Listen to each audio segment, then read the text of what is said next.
Jam gadang adalah menara jam setinggi 27 meter yang menjadi penanda atau ikon kota Bukit Tinggi, Sumatera Barat, Indonesia. Menara jam ini diresmikan pembangunannya pada 25 Juli 1927. Terdapat jam berukuran besar berdiameter 80 cm di empat sisi menara sehingga dinamakan jam gadang. Sebutan bahasa Minangkabau yang berarti jam besar. Jam gadang menjadi lokasi peristiwa penting pada masa sekitar kemerdekaan Indonesia, seperti pengibaran bendera merah putih, 1945, demonstrasi nasi bungkus, 1950, dan pembunuhan 187 penduduk setempat oleh militer Indonesia atas tuduhan terlibat pemerintahan revolusioner Republik Indonesia, 1959.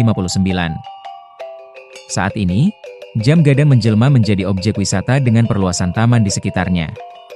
Taman tersebut menjadi ruang interaksi masyarakat baik pada hari kerja maupun pada hari libur. Acara-acara yang sifatnya umum biasanya diselenggarakan di sini. Jam gadang dibangun pada 1925 atas inisiatif Hendrik Roelof Rockmaker, kontroleur atau sekretaris kota Fort de Kock, sekarang kota Bukit Tinggi, pada masa pemerintahan Hindia Belanda.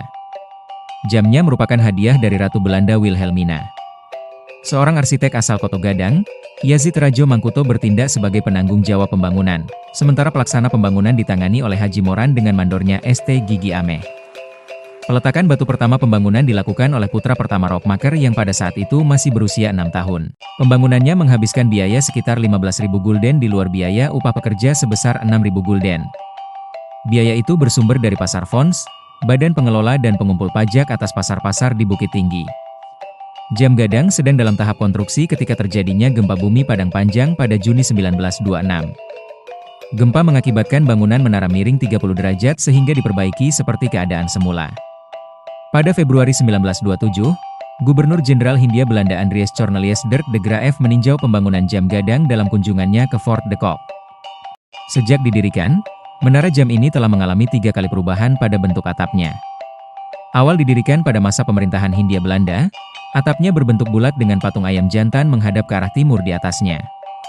Bentuk ini sebagai sindiran agar orang Kurai, Banu Hampu, sampai Sungai Puar, supaya bangun pagi apabila ayam sudah berkokok.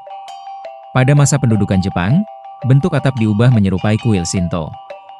Pada 1953, setelah Indonesia merdeka, atap pada jam gadang diubah menjadi bentuk gonjong atau atap pada rumah adat Minangkabau, rumah gadang. Selain sebagai penunjuk waktu, jam gadang pernah difungsikan sebagai pos pengamatan, terutama dalam situasi darurat seperti kebakaran yang melanda Pasar Ateh. Dari ketinggian menara, petugas dapat mengawasi situasi sekitar dan membantu mengarahkan upaya pemadaman. Ketika berita proklamasi kemerdekaan Indonesia diumumkan di Bukit Tinggi, bendera merah putih untuk pertama kalinya dikibarkan di puncak jam gadang, setelah melalui pertentangan dengan pucuk pimpinan tentara Jepang. Pemuda yang memimpin massa untuk menaikkan pertama kali sangsaka merah putih di puncak jam gadang bernama Marakarma. Begitulah sejarah singkat tentang pembangunan jam gadang di kota Bukit Tinggi yang saya referensi dari berbagai sumber. Saya Bau Paskan, writer Syamsul Arizal mohon undur diri. Wassalam.